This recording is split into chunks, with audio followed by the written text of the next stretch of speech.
Como é bom, né? Como irmãos, celebrarmos aquilo que Jesus tem feito na nossa vida. E para nós hoje é um dia extremamente feliz, alegre, né? Um contentamento no nosso coração. Durante todo o dia hoje, mais de 200 pessoas passarão pelo batismo. Vamos aplaudir Jesus por isso. Bem forte. A Ele toda a honra, toda a glória. Então nós estamos alegres porque se cumpre a promessa na vida de muitos. A palavra de Deus, né? Jesus dá uma ordem para nós, discípulos de Cristo. Ele falando conosco, seus discípulos, ele diz: olha, vocês devem ir por todas as nações da terra, todos os povos, etnias, raças, tribos, línguas, e vocês devem ensinar, né? Aquilo que eu vos deixei. E hoje nós temos o livro de Deus para ensinarmos, né? E ele diz: ensinando e os batize, ou seja, batizando em nome do Pai, do Filho e do Espírito Santo. Então, quando a gente pensa na nossa vida como congregação, como família de fé, nós a cada ano temos visto aí centenas e centenas de pessoas, né? Provavelmente esse ano vai ser quase 600 pessoas batizadas. Então é muita alegria, não é verdade? É ver Deus se cumprir na promessa, pessoas tendo um encontro com Cristo, através da minha vida, da sua vida, da nossa vida.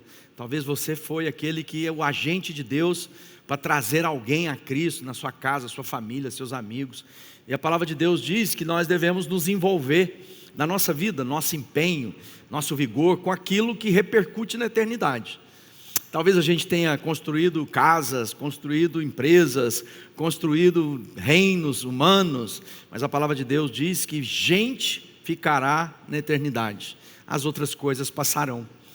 Então nós podemos estar pensando e refletir nesse final do ano qual tem sido a minha participação naquilo que vai estar na eternidade. Quais são as pessoas que através da minha vida conheceram esse amor que transformou meu coração e mudou a minha história. Então, quando a gente está falando do batismo, é uma ordem de Jesus. Muito mais do que apenas um rito qualquer, é um mandamento. Ide, fazei discípulos, ensina e batiza. Então o batismo é uma expressão, né, daquilo que nós somos. É interessante pensar que o batismo é uma expressão externa de uma transformação operada pelo Espírito Santo internamente na nossa vida. Por exemplo, como é que a gente sabe que somos filhos de Deus?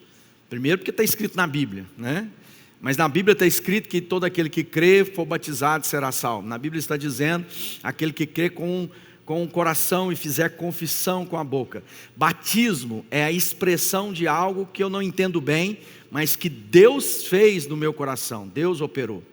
Então presta atenção que é importante. O batizado não é o que vai me tornar filho de Deus. O batismo na minha vida é a expressão que eu já compreendi que eu sou filho de Deus. Ou seja, é um testemunho de um início de jornada. Muitas pessoas têm tido dificuldade, né, de tomar uma decisão, porque imagina, ainda não estou pronto, não estou preparado. Deixa eu dizer uma coisa para você: nenhum de nós estamos nem estaremos, porque não é uma obra nossa, é uma obra do Espírito Santo. O batismo é a disposição de dizer: eu creio na obra de Cristo na cruz, e portanto agora eu posso expressar aquilo que eu creio e posso me comprometer a eliminar da minha vida na jornada tudo aquilo que não agrade nem exalte Jesus. Por isso que é o Espírito que testifica no nosso espírito que somos filhos de Deus. Quando a gente olha para o livro de Romanos, a carta, estudamos isso nas últimas semanas, o apóstolo Paulo no capítulo 8 diz assim: vocês não receberam um espírito que o escravize para novamente terem medo, mas receberam o Espírito que os torna filhos por adoção, por meio do qual clamamos: Abba, Pai. Ou num português coloquial, né, dos nossos dias, papai. Ele diz: o próprio Espírito testemunha, e aí Espírito é o Espírito com letra maiúscula na Bíblia, que está dizendo o próprio Espírito de Deus, o Espírito Santo, testemunha ao nosso Espírito, letra minúscula, que somos filhos de Deus. Se somos filhos, somos então herdeiros, herdeiros de Deus e co-herdeiros com Cristo. E se de fato participamos dos seus sofrimentos, para que também participemos da sua glória. Ou seja, o batismo é a nossa declaração de fé, de que eu entendi e ouvi a voz do Espírito, que testificou no meu espírito, que não foi ninguém que me disse, ninguém que falou, não foi pelo aquilo que eu fiz, não foi por aquilo que eu deixei de fazer, mas agora eu entendi que eu sou herdeiro de Deus, porque uma voz do Eterno repercutiu e ecoou no meu coração. Então, quando a gente está dizendo, se você crê, né, que Jesus é Senhor, mas apesar de tudo isso, talvez ainda haja confusão. Mas o que é isso, né? Quem é esse Jesus? Afinal de contas, o Jesus que nós estamos dizendo que cremos, é o Jesus que às vezes se aparece nos filmes de Natal, que muitas vezes já está ausente, fala de Natal, mas não fala do motivo do Natal, não é isso? Fala de amor, de aquelas coisas assim, bem aguinha com açúcar, gostosinho os filmes, mas o principal personagem não está, né, naquela narrativa, como se o homem pelo homem fosse capaz de pensar em reconciliação, perdão, né, bondade, essas coisas. Por mais que nós sem Deus, as pessoas sem Deus, agora nós não mais, né, tentem viver, a gente vai fracassar. Mas quando eu entendo que o Espírito testifica no meu espírito, os irmãos que vão passar, irmãs e irmãos que vão passar pelo batismo hoje, entenderam isso, que são filhos de Deus, e porque agora são filhos, vão dar um testemunho da sua fé. É interessante a gente pensar que esse batismo é o início da jornada. Então crendo naquilo que Jesus fez, entendendo quem é Jesus, eu confesso isso e demonstro isso de maneira pública na minha vida. Ou seja, lá em João, no capítulo 10, diz assim, a partir do verso 7, digo a verdade, eu sou a porta das ovelhas. Todos os que vieram antes de mim eram ladrões e assaltantes, mas as ovelhas não os ouviram. Eu sou a porta, quem entra por mim será salvo, entrará e sairá, e encontrará pastagem. O ladrão vem apenas para roubar, matar e destruir. Eu vim para que tenham vida e tenham plenamente, ou em algumas versões, abundante. Eu sou o bom pastor, verso 11. O bom pastor dá a vida pelas suas ovelhas. O assalariado não é pastor, a quem as ovelhas pertencem. Em algumas versões diz, né, aquele que é mercenário. Assim, quando vê o lobo vem, abandona as ovelhas e foge. Então o lobo ataca o rebanho e o dispersa. Ele foge porque é assalariado e não se importa, ou mercenário, com as ovelhas. Eu sou o bom pastor, conheço as minhas ovelhas e elas me conhecem. Assim como o Pai me conhece, eu conheço o Pai e dou minha vida pelas ovelhas. Tenho outras ovelhas que não são desse aprisco, e é necessário que as conduza também. Elas ouvirão a minha voz e haverá um só rebanho e um só pastor. Por isso é que meu Pai me ama, porque eu dou a minha vida para retomá-la. Ninguém tira de mim, mas eu dou por minha espontânea vontade. Tenho autoridade para dá-la e para retomá-la. Esta ordem recebi do meu Pai. Diante dessas palavras, os judeus ficaram outra vez divididos. Muitos diziam, ele está endemoniado, enlouqueceu, por que ouvi-lo? Outros diziam, essas palavras não são de um endemoniado. Pode demônio abrir os olhos dos cegos? Olha só, nós temos aqui uma testificação, um testemunho de Jesus. Ele está dizendo, eu sou o bom pastor, eu sou a porta que vai levar vocês para a vida. E ele começa dizendo da diferença de um que cuida do rebanho e de outro. Ele está dizendo, eu sou aquele que dou a minha vida pelas minhas ovelhas. Ou seja, ele começa dizendo e afirmando, eu sou a porta. Vamos pensar, a humanidade e todos nós buscávamos um caminho, uma porta para uma vida abundante, para uma vida de satisfação, de contentamento, de alegria de viver. E essas portas que escolhíamos, nunca chegava nesse estado de alegria, de contentamento que almejávamos. Talvez por um instante, por alguns momentos, talvez por uns dias, mas depois a angústia, o abatimento preenchia o coração de novo. E Jesus está dizendo, eu sou a porta que vai levar vocês para uma vida abundante, para pastos verdejantes. Ele está dizendo para mim e para você, se nós passarmos por ele, nós vamos encontrar aquilo que muitas vezes almejamos, não sabíamos como encontrar, procurávamos aonde encontrar por vários outros lugares e outras práticas de vida e não encontrava. Em João no capítulo 14 ele diz, Jesus disse, eu sou o caminho, a verdade e a vida, ninguém vem ao Pai a não ser por mim. Ninguém vem ao Pai a não ser por mim. Jesus está dizendo, olha, eu sou a porta, o caminho, a verdade. Você está em busca da verdade? A verdade não é apenas uma declaração de alguns itens, a verdade é uma pessoa. Ou seja, quando nós tivermos um encontro com o autor da vida, essa verdade preencherá o nosso coração. No texto que nós lemos de João, agora ele diz, no verso 7 aí, digo a verdade, eu sou a porta das ovelhas. Todos que vieram antes, ladrões e assaltantes. E eu sou a porta, e quem entra por mim será salvo. A angústia do coração humano é em busca da salvação do elo perdido. Ele se apresenta como caminho e verdade, mas é necessário passar por ele, não adianta contemplá-lo à distante. Tem muita gente que olha para Jesus e diz, olha que bacana, que legal, ele é um bom mestre, um bom líder, é um espírito evoluído. Há muitas vozes a respeito de Jesus, mas quando a gente olha o que o próprio Jesus diz a respeito de si, ele está dizendo, eu sou a porta. Sabe a vida que se almeja, de alegria, de contentamento? Eu sou o caminho de uma vida abundante, de uma vida plena. E nos adverte que há um inimigo, que há um ladrão, que vem matar, roubar e destruir. E esse inimigo apresenta portas para que a gente imagine que através delas encontraremos esse lugar de satisfação.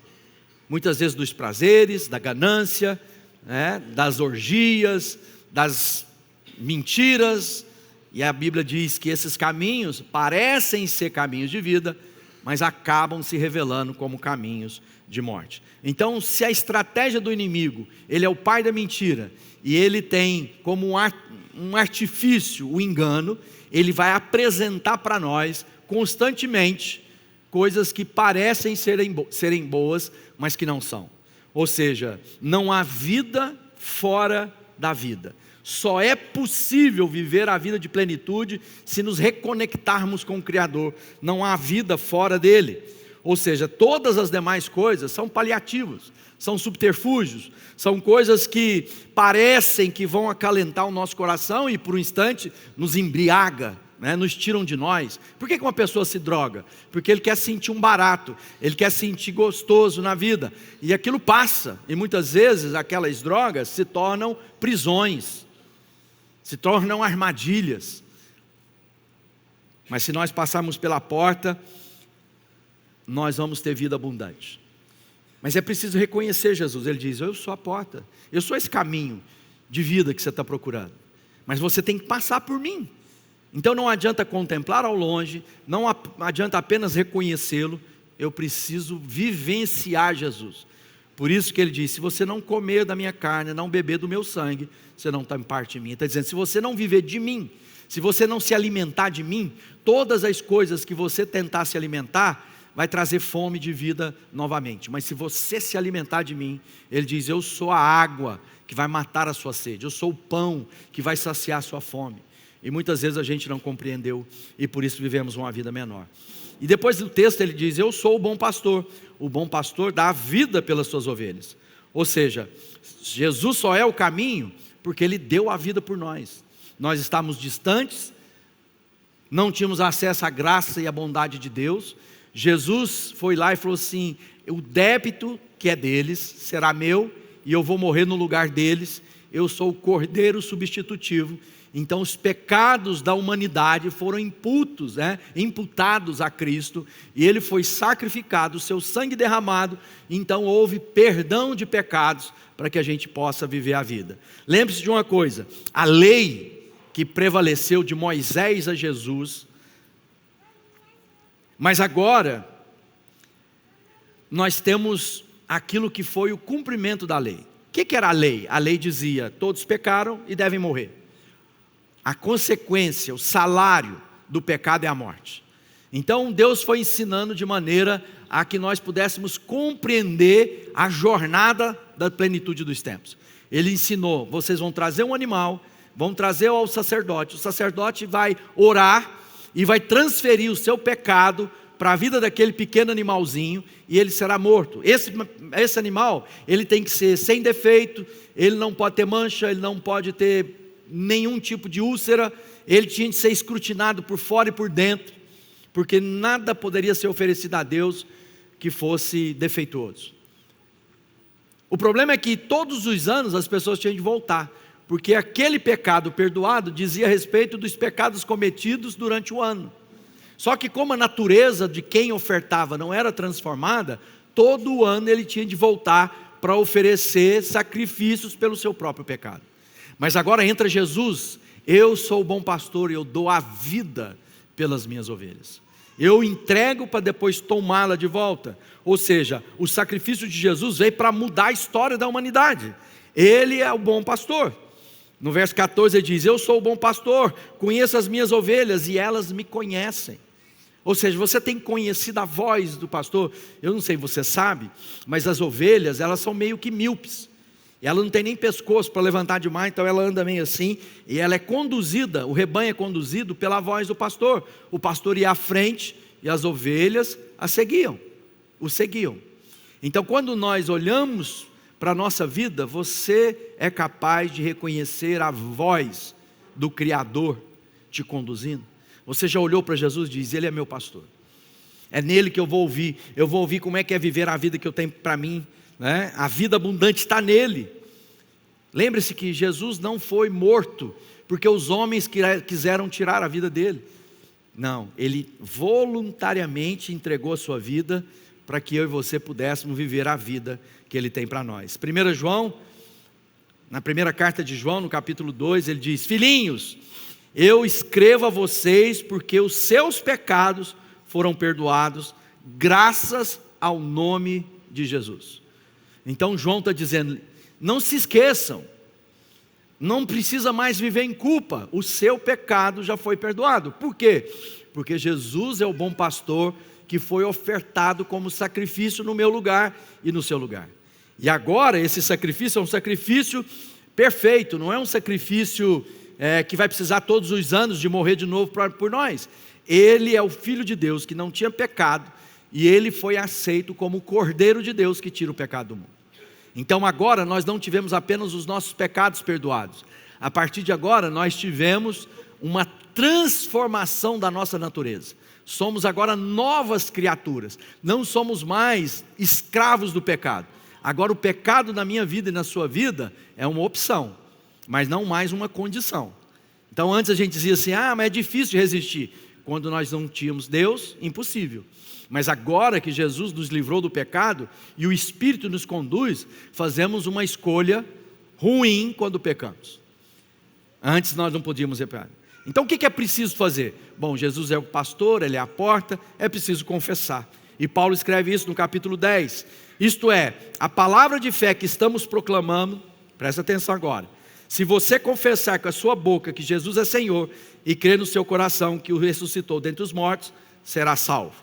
Pois com o coração se crê para a justiça e com a boca se confessa para a salvação. Lucas 12, eu digo a vocês, quem me confessar, Jesus dizendo, diante dos homens, também o Filho do Homem o confessará diante dos anjos de Deus. Mas aquele que me negar diante dos homens, será negado diante dos anjos de Deus. Ou seja, uma vez que eu entendi que ele é o caminho, que ele é a verdade, que ele é a vida, que ele é o único mediador entre Deus e os homens, que ele é o Cordeiro que removeu da minha vida o pecado, agora eu preciso confessar. O Paulo está dizendo, se você crê com o seu coração e com a sua boca fazer confissão, você vai ser salvo. Confessar o quê? Que ele é o Cristo, que ele é o Messias, que ele é a porta que me leva à vida eterna, que ele é o bom pastor que deu a vida por mim. Mas ele está dizendo, mas se você não me confessar, também o Filho do Homem, dizendo de si mesmo, não confessará, não declarará que você é filho de Deus.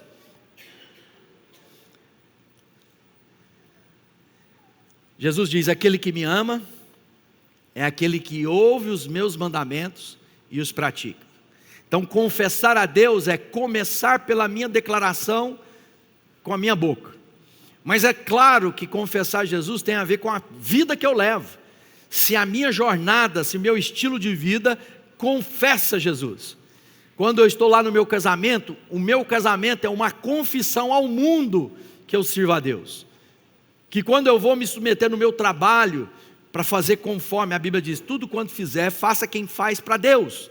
Então, se eu sou alguém dedicado no meu trabalho, como uma expressão de adoração a Deus, eu estou dizendo ao mundo, o meu é meu patrão que é meu Senhor, é Deus, e por isso eu faço a Deus. Na minha vida moral, onde eu já abandonei esse pecado, e para isso é necessário o quê? Uma confissão pública. É uma coisa interessante, você já ouviu falar sobre futebol e fé não se discute, ou política? Então muita gente acha que a fé é uma coisa privada, não é isso? Isso é um assunto íntimo. Não os discípulos de Jesus. Talvez outro tipo de crença possa ter lá suas formas de ver a vida que leva. Mas Jesus está dizendo, você me confessar diante dos homens, se você não proclamar diante dos homens, se você não viver uma vida que exalte a Jesus diante dos homens, você não é discípulo dele. Então está dizendo que essa história de que fé privada, isso é um assunto de foro íntimo, nada disso. O Evangelho é uma declaração pública de que agora há um Senhor absoluto sobre a minha vida. E todo mundo precisa saber disso.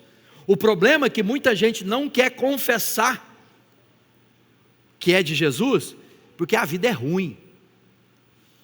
Porque as pessoas vão te perguntar, mas você não disse que é crente? Esse tipo de coisa parece que não combina com crente. Aí para mim não ser confrontado na vida, né, que estou levando, eu fico caladinho. Aí se alguém pergunta, você é crente, você é discípulo de Jesus? Eu estou indo lá no Sal da Terra de vez em quando, eu gosto das músicas. Mas quando eu confesso Jesus, eu faço isso publicamente. Aí nós temos que lembrar o quê? Paulo falando assim, eu não me envergonho do Evangelho, pois é o poder de Deus para a transformação de todo aquele que nele crê. Há transformação na sua vida? Eita! Então nós temos que confessar Jesus. O apóstolo Paulo diz assim em Gálatas, por meio da lei, morri para a lei, a fim de viver para Deus. Fui crucificado com Cristo. Assim, já não sou eu quem vive, mas é Cristo que vive em mim. A vida que agora vivo no corpo, vivo pela fé no Filho de Deus, que me amou e se entregou por mim. Então Paulo está dizendo, você quer viver a vida? Entenda a morte de Jesus, se identifique com a morte dele. Quando a gente morre, a lei não tem mais poder sobre nós. Por isso que ele está dizendo, pois estou crucificado, já não sou eu mais que vivo, mas agora é Cristo que vive em mim. Então uma coisa é bom a gente lembrar, andar com Jesus não é fazer parte de um grupo religioso. Tem muita gente que pensa que se eu mudei de religião isso é suficiente.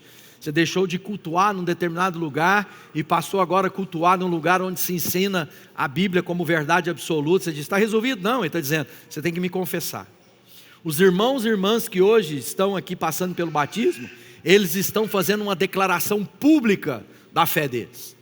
Eles estão dizendo para principados, potestades e dominadores desse mundo tenebroso, para a família, para eles mesmos, para os amigos, para a vida social que eles têm, eu não vivo mais para mim.